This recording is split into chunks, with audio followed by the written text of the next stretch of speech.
Hello, जय Hind and Vande Mataram. प्यारे साथियों, सेंट्रल टीचर एलिजिबिलिटी टेस्ट पर्यावरण अध्ययन के तीसरे प्रैक्टिस सेट श्रृंखला के माध्यम से आप सभी का history by SN. Yadav online platform पर बहुत बहुत स्वागत है।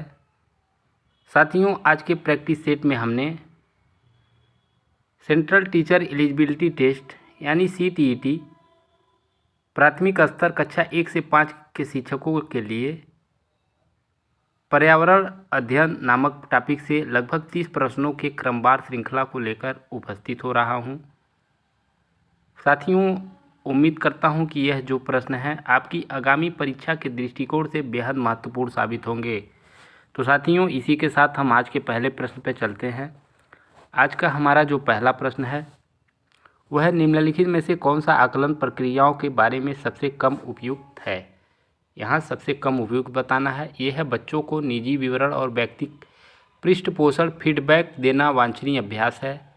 बी है सीखने के संकेतकों और उपसंकेतकों की सूची बनाना, रिपोर्टिंग को अधिक विस्तृत बनाना है। सी है ठीक है, अच्छा है और बहुत अच्छा है जैसी टिप्पणियाँ बच्चे के सीखने के बारे में एक समझ प्रदान करती है। और डी है बच्चों के पोर्टफोलियो में केवल उनके सबसे बेहतर कार्य न होकर सभी तरह के कार्य होने चाहिए। तो साथियों, इसका राइट आंसर है बच्चे को निजी विवरण और व्यक्तिगत पृष्ठपोषण फीडबैक देना वांछनीय अभ्यास है। साथियों, आकलन की प्रक्रिया यानी असेसमेंट प्रोसीजर में बच्चों को निजी विवरण यानी पर्सनल डिटेल और व्यक्तिगत पृष्ठपोषण यानी इंडिविजुअल फीडबैक देना वांछनीय अभ्यास नहीं होता है। यह अस्थैतिक होता है, अतः यह कम उपयुक्त होता है। तो राइट आंसर हो जाएगा ए। 2 नंबर का प्रश्न है, दिए गए प्रश्नों को ध्यान से पढ़िए। क्या आपने अपने घर या स्कूल के आसपास जानवर देखे हैं जिनके छोटे बच्चे हैं? अपनी नोटबुक में उनके नाम लिखिए। इस प्रश्न के माध्यम से किस प्रक्रमण कौशल का आकलन किया गया? ये है वर्गीकरण एवं चर्चा। बी है परिकल्पना एवं प्रयोग करना। सी है न्याय के लिए सरोकार और डी है अवलोकन एवं रिकॉर्डिंग। तो साथियों, इसका राइट आंसर हो जाएगा अवलोकन एवं रिकॉर्डिंग। साथियों, अलग अलग तथ्यों को देखकर तथा समझकर अपने नोटबुक पर लिखना अवलोकन एवं रिकॉर्डिंग कौशल के अंतर्गत आता है। साथियों, अवलोकन का अर्थ होता है देखना एवं समझना।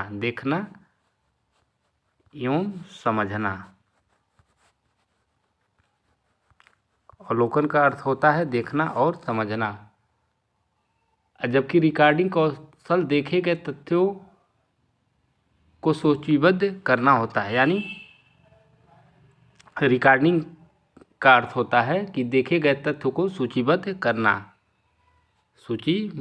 करना। तो राइट आंसर हो जाएगा डी। 3 नंबर का प्रश्न है, पर्यावरण अध्ययन की अंतःविषयी प्रकृति पर्यावरणीय मुद्दों को द्वारा संशोधित करती है। ये है विज्ञान और सामाजिक विज्ञान की विषय वस्तु और पद्धति के प्रयोग। बी है सामाजिक विज्ञान और पर्यावरण शिक्षा की विषय वस्तु और पद्धति के प्रयोग। सी है विज्ञान की विषय वस्तु और पद्धति के प्रयोग। और डी है विज्ञान सामाजिक विज्ञान और पर्यावरण शिक्षा की विषय वस्तु और पद्धति के प्रयोग। तो साथियों, इसका राइट आंसर है विज्ञान सामाजिक विज्ञान और पर्यावरण शिक्षा के विषय वस्तु और पद्धति के प्रयोग। साथियों, पर्यावरण अध्ययन की अंतःविषयी प्रकृति पर्यावरणीय मुद्दों को विज्ञान सामाजिक विज्ञान और पर्यावरण शिक्षा की विषय वस्तु और पद्धति के प्रयोग द्वारा संबोधित किया जाता है। 4 नंबर का प्रश्न है, कक्षा 5 के शिक्षक एक सवाल देते हैं, पेड़ों के 5 लाभ लिखिए। जबकि कक्षा के शिक्षक निम्न सवाल देते हैं, क्या होगा अगर धरती पर कोई पेड़ न हो? इन सवालों की प्रकृति कैसी है? ये है बद्ध अंत वाला अभिसारी और मुक्त अंत वाला अपसारी, मुक्त अंत वाला अभिसारी और बद्ध अंत वाला अपसारी, मुक्त अंत वाला अपसारी और बद्ध अंत वाला अभिसारी, बद्ध अंत वाला अपसारी और मुक्त अंत वाला अभिसारी। तो साथियों, इसका राइट आंसर है बद्ध अंत वाला अपसारी और मुक्त अंत वाला अभिसारी। साथियों, कक्षा 5 के सवाल के अनुसार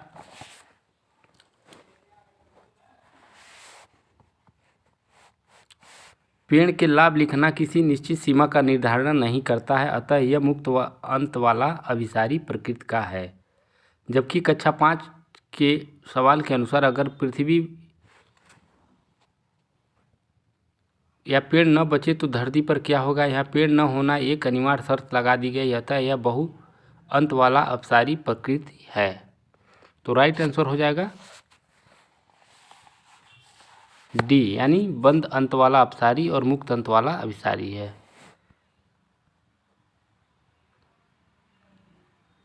5 नंबर का प्रश्न है, कक्षा में पर्यावरण अध्ययन में शिक्षार्थियों के आकलन के बारे में निम्नलिखित में से कौन से सत्य है। ए है मौखिक परीक्षाएं, क्योंकि हो सकता है कि बच्चे लिखने में सक्षम न हो। बी है ड्राइंग, क्योंकि बच्चों को इनमें आनंद आता है। सी है शिक्षकों का अवलोकन और रिकॉर्डिंग। डी है किसी को न रोके, नीति को ध्यान में रखते हुए आकलन की कोई आवश्यकता नहीं है। साथियों, कक्षा 1 में पर्यावरण अध्ययन में शिक्षार्थियों के आकलन के बारे में सत्य कथन के बारे में बात की जाए तो मौखिक परीक्षाएं, क्योंकि हो सकता है कि बच्चे लिखने में सक्षम न हों, ये तो सही है। ड्राइंग, क्योंकि बच्चों को इनमें आनंद आता है, ये भी सही है। शिक्षकों का अवलोकन और रिकॉर्डिंग, ये भी सही है। किसी को न रोके, नीति को ध्यान में रखते हुए आकलन की कोई आवश्यकता नहीं। साथियों, यह गलत है। तो राइट आंसर हो जाएगा 1, 2 और 3। 6 नंबर का प्रश्न है,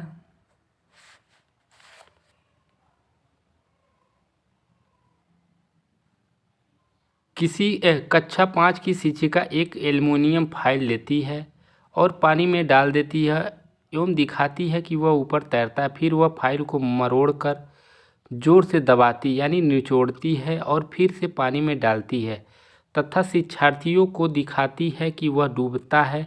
बाद में वह शिक्षार्थियों को यह सोचने और कारण देने के लिए कहती है कि ऐसा क्यों हुआ। इस प्रश्न का उत्तर देने में निम्नलिखित में से कौन सा प्रक्रमण कौशल का प्रयोग किया जाएगा। ये है परिकल्पना, बी है वर्गीकरण, सी है अवलोकन और डी है मापन। तो साथियों, इसका राइट आंसर हो जाएगा अवलोकन। साथियों, किसी घटना को देखकर उसके कारण का पता लगाना अवलोकन कौशल के अंतर्गत आता है। किसके अंतर्गत आता है? अवलोकन कौशल के अंतर्गत, अवलोकन कौशल के अंतर्गत आता है। किसी घटना को देखकर उसके कारण का पता लगाना अवलोकन कौशल के अंतर्गत आता है। इसीलिए कक्षा 5 के विद्यार्थियों के सामने शिक्षिका द्वारा जो घटना दिखाई गई, उस घटना पर विद्यार्थी अपने विचार तथा घटना के कारणों को अवलोकन कौशल के द्वारा व्यक्त करेंगे। 7 नंबर का प्रश्न है, पर्यावरण अध्ययन के शिक्षा शास्त्र के संदर्भ में सिवाय के निम्नलिखित सभी वांछनीय अभ्यास हैं। ये है आलोचनात्मक चिंतन और समस्या समाधान के लिए क्षमता संवर्धन करने। बी है बच्चे की अस्मिता का पोषण करने। सी है वास्तविक अवलोकन के स्थान पर पाठ्य पुस्तकीय ज्ञान की श्रेष्ठता को स्वीकार करने। और डी है पाठ्य वस्तुओं और संदर्भों की बहुलता को बढ़ावा देने। तो साथियों, इसका राइट आंसर हो जाएगा वास्तविक अवलोकन के स्थान पर पाठ्य पुस्तकीय ज्ञान की श्रेष्ठता को स्वीकार करने के लिए। साथियों, पर्यावरण अध्ययन के शिक्षा शास्त्र में बालकों को पाठ्य पुस्तकों से संबंधित वास्तविक घटनाओं का ज्ञान कराया जाता है, जिससे छात्रों में आलोचनात्मक चिंतन तथा समस्या समाधान यानी प्रॉब्लम सॉल्विंग की क्षमता में वृद्धि हो सके तथा बालक पर्यावरण अध्ययन को अन्य विषयों के साथ सहसंबंध स्थापित करने में कठिनाई का सामना न कर सके। 8वां नंबर का प्रश्न है, महेश कक्षा 4 के शिक्षक हैं। वे वृक्ष संरक्षण की अवधारणा पर शिक्षार्थियों को संवेदनशील बनाने के लिए योजना बनाते हैं। निम्नलिखित में से कौन सी एक गतिविधि इस उद्देश्य के लिए सर्वाधिक उपयुक्त है। ये है वाद विवाद प्रतियोगिता का आयोजन करना। बी है एक पौधों को अपनाने और उसका पोषण करने के लिए प्रत्येक शिक्षार्थी को अभिप्रेरित करना। सी है पोस्टर प्रतियोगिता में हिस्सा लेने के लिए शिक्षार्थियों को प्रोत्साहित करना। और डी है समूह चर्चा के लिए शिक्षार्थियों के समूह बनाना। तो साथियों इसका राइट आंसर हो जाएगा एक पौधों को अपनाने और उसका पोषण करने के लिए प्रत्येक शिक्षार्थी को अभिप्रेरित करना। साथियों वृक्ष संरक्षण यानी फॉरेस्ट कंजर्वेशन की अवधारणा पर शिक्षार्थियों को संवेदनशील बनाने के लिए योजना बनाया जाता है। इस उद्देश्य की पूर्ति के लिए प्रत्येक विद्यार्थी को एक पौधों को अपनाने और उसका पोषण करने के लिए अभिप्रेरित करना सर्वाधिक उपयुक्त होगा। 9वां नंबर का प्रश्न है पर्यावरण अध्ययन में बच्चे शिल्पकला और चित्रकला को समूह में सीखना विशेष रूप से पसंद करते हैं क्योंकि यह सहपाठी अधिगम को बढ़ावा देता है, यह सामाजिक अधिगम के बेहतर बनाता है। जब बच्चे की सृजनात्मकता की प्रशंसा की जाती है तो वे खुश होते हैं, वह उसके प्रति प्रेरित भी होते हैं। यह कक्षा में अनुशासन को बढ़ाता है। तो साथियों इसका राइट आंसर है जब बच्चों की सृजनात्मकता की प्रशंसा की जाती है तो वे खुश होते हैं, वह उसके प्रति प्रेरित भी होते हैं। एक मिनट, ये तो सही हो जाएगा। यह सहपाठी अधिगम को बढ़ावा, ये भी सही हो जाएगा साथियों। यह सामाजिक अधिगम के बेहतर बनाता है, ये भी, यानी तीनों सही हो जाएगा। ये कक्षा में अनुशासन को बढ़ाता है, यह गलत हो जाएगा। तो राइट आंसर हो जाएगा 1, 2, 3। 10 नंबर का प्रश्न है प्रयोग करना आकलन का एक संकेतक है। निम्नलिखित में से कौन सा एक प्रयोग करने संबंधी संकेतक का आकलन करने का सबसे उपयुक्त तरीका है? यह है चित्र पठन, बी है सृजनात्मक लेखन, सी है निदर्शन प्रदर्शन और डी है हस्तपरक गतिविधि। तो साथियों इसका राइट आंसर है हस्तपरक गतिविधि। साथियों हस्तपरक यानी हैंड आर एक्टिविटी गतिविधि संकेत के आकलन करने का सबसे उपयुक्त तरीका होता है। इसे आसानी से प्रदर्शित किया जा सकता है। 11 नंबर का प्रश्न है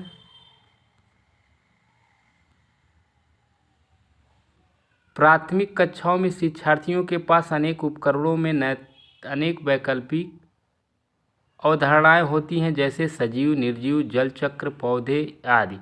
इन वैकल्पिक अवधारणाओं के स्रोत हो सकते हैं। ये है परिवार एवं समुदाय, बी है पाठ्य पुस्तकें एवं अन्य पुस्तकें, 3 है शिक्षक और 4 है कहानियाँ एवं कविताएं। तो साथियों प्राथमिक कक्षाओं यानी प्राइमरी लेवल में वैकल्पिक अवधारणाओं जैसे सजीव, निर्जीव,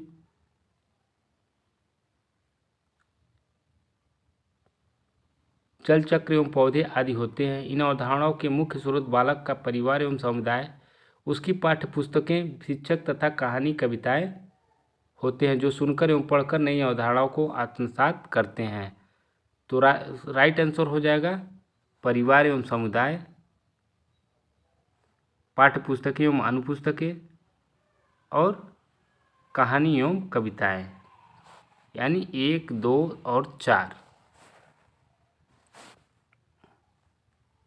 12 नंबर का प्रश्न है कांच के जार तथा बोतलों को उनमें अचार भरने से पूर्व सूर्य की धूप में अच्छी तरह सुखाया जाता है, ऐसा क्यों? उनके तापमान में वृद्धि करने के लिए, उनमें से धूल को हटाने के लिए, नमी को पूर्णतः हटाने के लिए, अचार को स्वादिष्ट बनाने के लिए। तो साथियों इसका राइट आंसर है नमी को पूर्णतः हटाने के लिए। साथियों कांच के जार एवं बोतलों को उनमें अचार भरने से पूर्व सूर्य की धूप में अच्छी तरह से सुखाया जाता है। यानी जब हमारे घर में अचार बनता है तो हमारी मम्मी या जो भी अचार बनाती या दादी, तो अचार को कांच के जार में भरने से पूर्व क्या करती हैं, धूप में उस जार को सुखाती हैं ताकि जार में उपस्थित नमी को पूर्णतः हटा दिया जाए, क्योंकि जार में उपस्थित नमी से अचार खराब हो जाएगा। अगर जार में नमी रहेगी तो जार में अचार रखने से खराब हो जाएगा तथा खाने योग्य नहीं रह जाएगा। इसीलिए उसको धूप में क्या किया जाता है, सुखाया जाता है।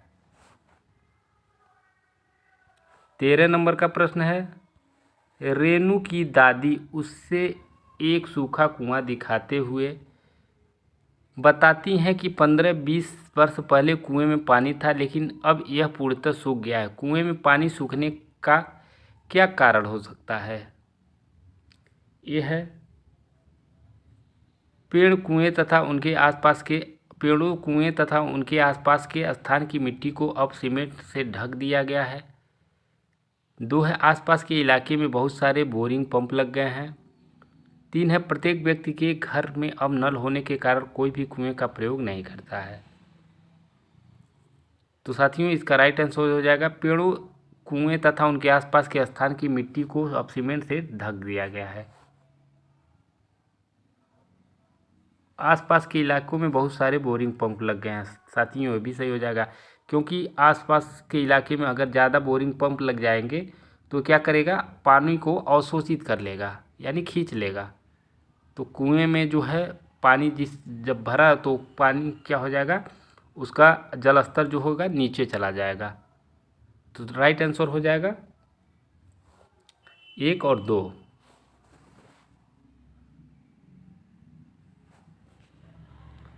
14 नंबर का प्रश्न है, बगुला भैंस पर बैठता है क्योंकि बगुला तथा भैंस में सहजीवी का संबंध है। बगुला मनोरंजन के लिए भैंस पर बैठता है। भैंस बगुलों को एक स्थान से दूसरे स्थान तक आने जाने में मदद करती है। बगुला भैंस को डराना चाहता है। तो साथियों इसका राइट आंसर है बगुला तथा भैंस जो है वह सहजीवी, भैंस में सहजीवी का संबंध होता है। साथियों बगुला तथा भैंस में सहजीवी का संबंध इसलिए होता है, इसलिए बगुला जो है भैंस पर बैठता है। सहजीवी का मतलब होता है कि एक जीव का दूसरे जीव पर आश्रित होकर अपने जीवन का निर्वाह करना है। आंशिक रूप से, यानी आश्रित होकर, एक जीव का दूसरे जीव पर आश्रित होकर अपने जीवन का निर्वाह करना। वो भी किस प्रकार का आश्रित होना, यानी आंशिक रूप से आश्रित होकर, आंशिक रूप से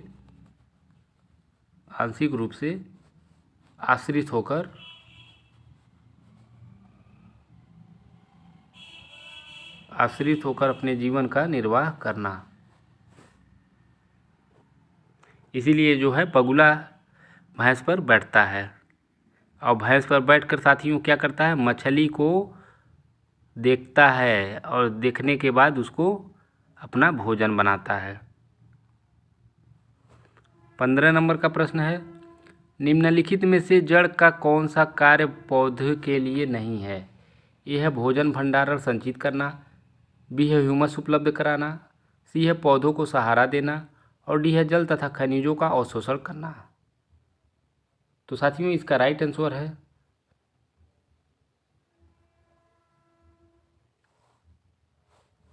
ह्यूमस उपलब्ध कराना, यानी नहीं पूछा है तो ह्यूमस उपलब्ध कराना। साथियों जड़ पौधों का बहुत महत्वपूर्ण भाग होता है। जड़ का कार्य होता है भोजन भंडारण, यानी ये भी भोजन भंडारण, पौधों को सहारा देना होता है, जल तथा खनिज का अवशोषण करना होता है, और ह्यूमस उपलब्ध कराना यह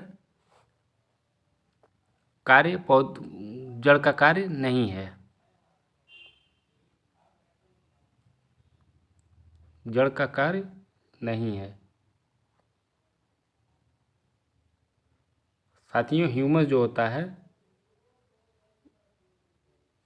वह मिट्टी के द्वारा उपलब्ध कराया जाता है। किसके द्वारा? मिट्टी के द्वारा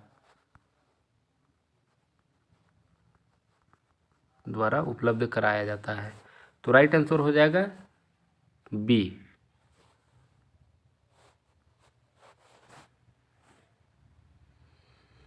16 नंबर का प्रश्न है, कर्णम मल्लेश्वरी के विषय में नीचे दिए गए कथनों पर विचार कीजिए। वह अंतर्राष्ट्रीय ख्याति प्राप्त भारोत्तोलक वेस्ट लिफ्टर हैं। वह कर्नाटक की हैं। उसने अपने नाम बहुत से रिकॉर्ड बनाए हैं। वह 130 किलोग्राम तक का भार उठा सकती हैं। जब वह 12 वर्ष की थी तभी से वह भार उठाने का अभ्यास करने लगी थी। तो साथियों, अगर कर्णम मल्लेश्वरी के विषय में बात किया जाए तो वह अंतर्राष्ट्रीय ख्याति प्राप्त भारोत्तोलक वेट लिफ्टर है, ये तो सही है। वह कर्नाटक की हैं। साथियों, यह गलत है, कर्नाटक की नहीं, कहाँ की है, वो आंध्र प्रदेश की हैं। आंध्र प्रदेश की हैं।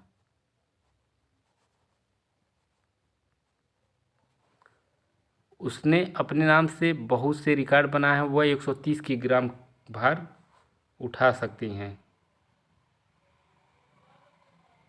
साथियों, इसका तो एक लाइन सही है, बहुत से रिकॉर्ड, यानी लगभग 2000 रिकॉर्ड वो बनाई हैं। और 130 ग्राम 130 किलोग्राम 130 किलोग्राम भार नहीं, बल्कि कितना, 240 किलोग्राम की भार उठाकर रिकॉर्ड बनाई हैं। तो ये भी हो जाएगा गलत। जब वह 12 वर्ष की थी तभी से वह भार उठाने का अभ्यास करने, ये भी सही है। तो राइट आंसर हो जाएगा डी, यानी 1 और 4।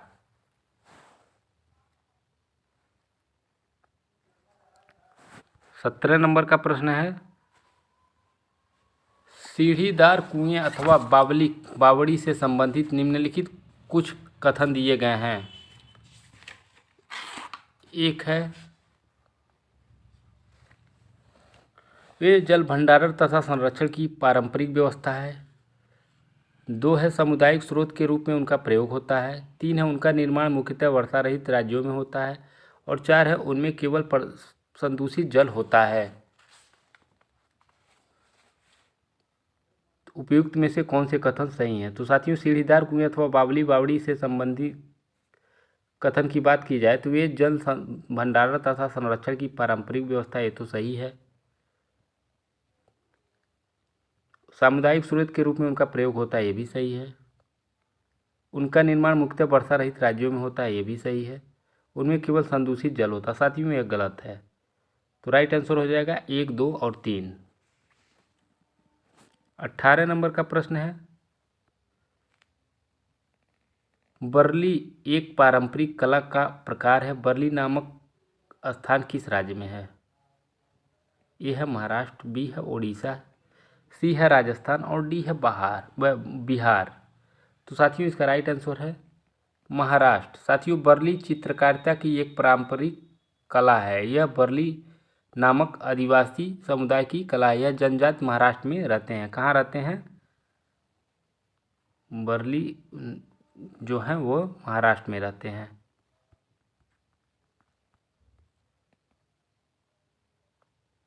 और वह स्थान भी जो है वह बरली के ही नाम से प्रसिद्ध है।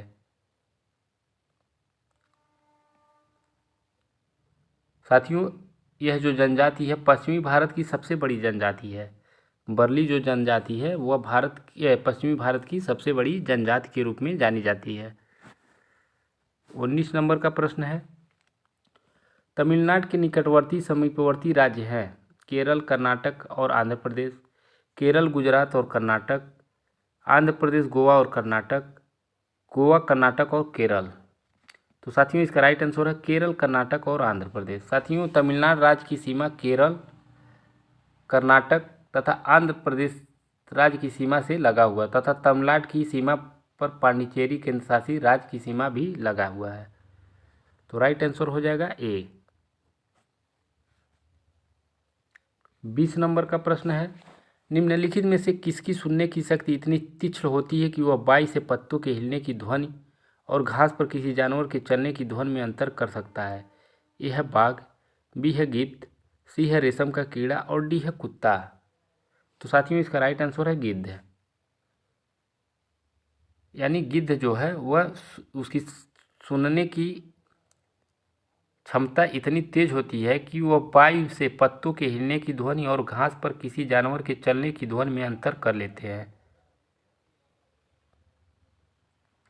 और इसी श्रवण क्षमता के आधार पर ही अपना शिकार बहुत आसानी से यह गिद्ध जो है कर लेता है।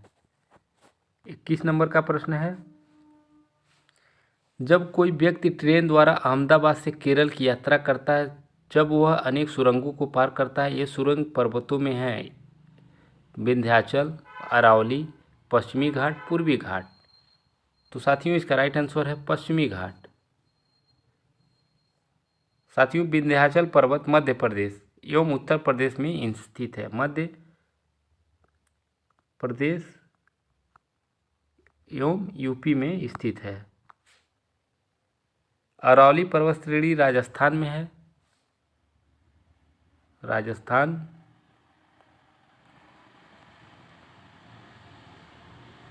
तथा पूर्वी घाट आंध्र प्रदेश में है। कहाँ है? आंध्र प्रदेश में। पूर्वी घाट आंध्र प्रदेश में है।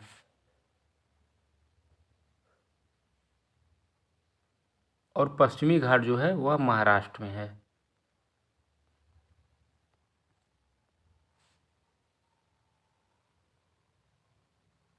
कहाँ पे है?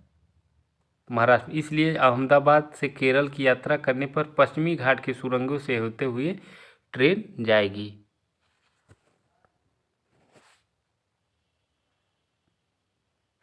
बाईस नंबर का प्रश्न है, पृथ्वी गोल है, वास्तव में पृथ्वी पर ऊपर नीचे कुछ नहीं होता, केवल सापेक्ष होता है। हम भारत के लोगों के सापेक्ष उल्टे हो सकते हैं।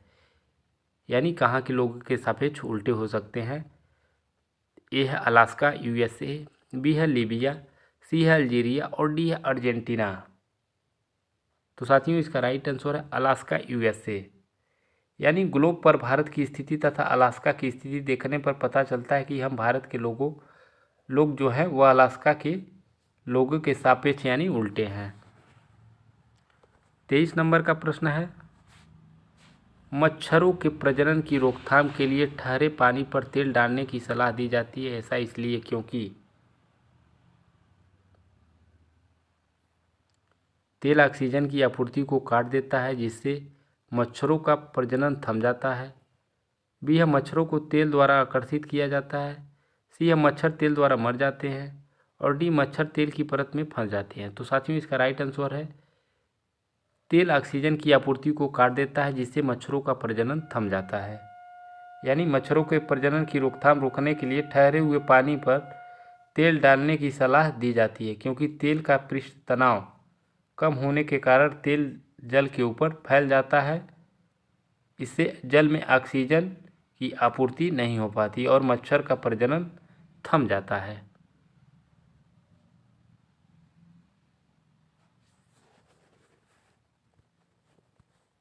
चौबीस नंबर का प्रश्न है, निम्नलिखित में से कौन सा कीट मधुमक्खियां की भांति कॉलोनी बस्ती में एक साथ नहीं रहता? ए है ततैया बर्रा, बी है चींटी, सी है दीमक और डी है मकड़ी। तो साथियों इसका राइट आंसर है मकड़ी। यानी मकड़ी जो है स्पाइडर मधुमक्खी की भांति कॉलोनी में एक साथ नहीं रहती, जबकि ततैया बर्रा चींटी तथा दीमक सामूहिक रूप से बस्ती में रहते हैं।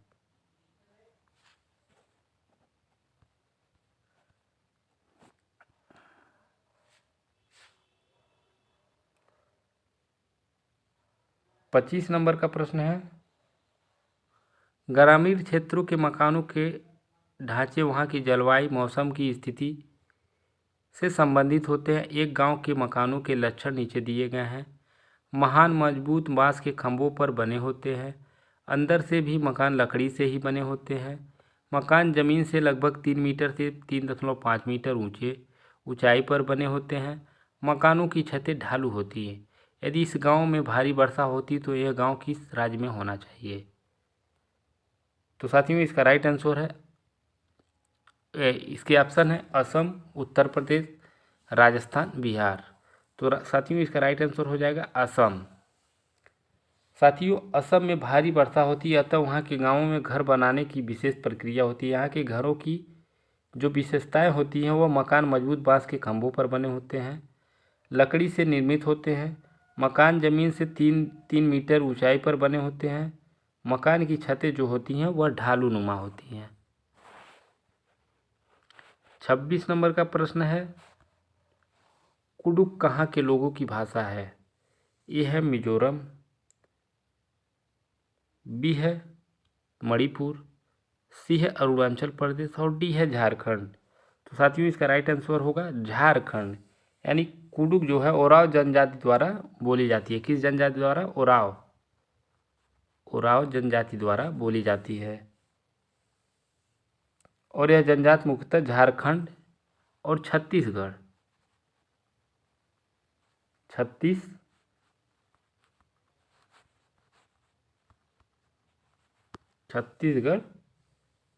एवं उड़ीसा राज्य में निवास करती हैं। झारखंड, छत्तीसगढ़ और उड़ीसा राज्य में निवास करती हैं।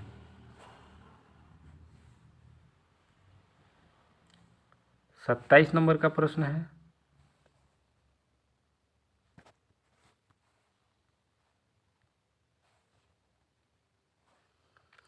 पर्यावरण अध्ययन में विषय वस्तु थीम आधारित उपागम को अपनाने के समर्थन में निम्नलिखित में से कौन सा तर्क सबसे अधिक सशक्त है? ये है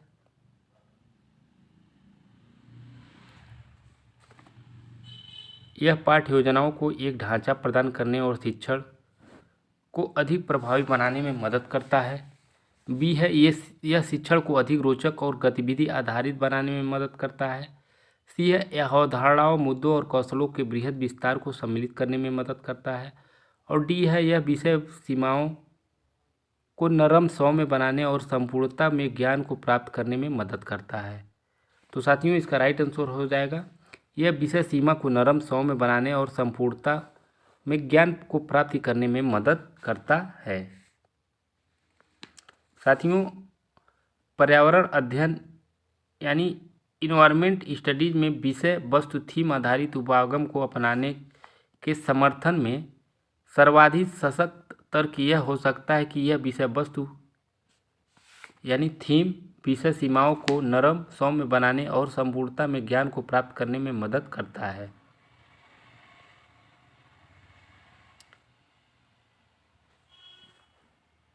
अगला प्रश्न है, प्राथमिक कक्षाओं में पर्यावरण अध्ययन को सीखने में कहानियाँ एक महत्वपूर्ण पहलू है। पर्यावरण अध्ययन के कक्ष में कहानी सुनाने के लिए निम्नलिखित में से कौन सा सबसे कम उपयुक्त कारण है? सबसे कम उपयुक्त कारण कौन सा है? यह कहानियों में व्यक्तियों के अनुभव शामिल होते हैं। बी है कहानियों अनेक विषय क्षेत्रों को छूती हैं। सी है कहानियाँ कक्षा प्रबंधन में सहायता करती हैं। और डी है कहानियाँ पर्यावरण अध्ययन अवधारणाओं से संबंध जोड़ने के लिए संदर्भ उपलब्ध कराती हैं। तो साथियों इसका राइट आंसर है कहानियाँ पर्यावरण अध्ययन अवधारणाओं से संबंध जोड़ने के लिए संदर्भ उपलब्ध कराती हैं। अगला क्वेश्चन है और आज का अंतिम प्रश्न है, पर्यावरण अध्ययन पाठ्यपुस्तक की विषय वस्तु में परिभाषा और व्याख्यानों को दूर रखा जाना चाहिए, रटकर सीखने को हतोत्साहित करना चाहिए, बच्चों को प्रश्न करने और खोजने का मौका मिलना चाहिए, बच्चों को केवल लिखित जानकारी दी जानी चाहिए। तो साथियों अगर पर्यावरण अध्ययन पाठ्यपुस्तक की विषय वस्तु की बात की जाए तो परिभाषाओं और व्याख्यानों को दूर रखना चाहिए, ये तो गलत हो जाएगा। रटकर सीखने को हतोत्साहित करना चाहिए, ये भी गलत हो जाएगा। रटकर नहीं समझ कर सीखने के लिए प्रोत्साहित किया जाना चाहिए। बच्चों को प्रश्न करने और खोजने का मौका देना, ये तो सही है। बच्चों को केवल लिखित जानकारी नहीं देना चाहिए साथियों, लिखित बस जानकारी नहीं देना चाहिए। तो राइट आंसर हो जाएगा केवल 3 यानी सी। तो साथियों इसी के साथ हमारा आज का प्रैक्टिस सेशन समाप्त हुआ और उम्मीद करता हूं कि यह जो प्रश्न है आपको बेहद पसंद आएंगे। तो साथियों यह प्रश्न आपको पसंद आए तो इसको लाइक, सब्सक्राइब और अपने यार दोस्तों में शेयर जरूर करिएगा। तो इसी के साथ हम अपने वाणी को विराम देते हैं और कल पुनः कुछ नए प्रश्नों के साथ, कुछ नए श्रृंखला के साथ आप सभी के समक्ष पुनः उपस्थित होंगे। तब तक के लिए जय हिंद, जय भारत और वंदे मातरम।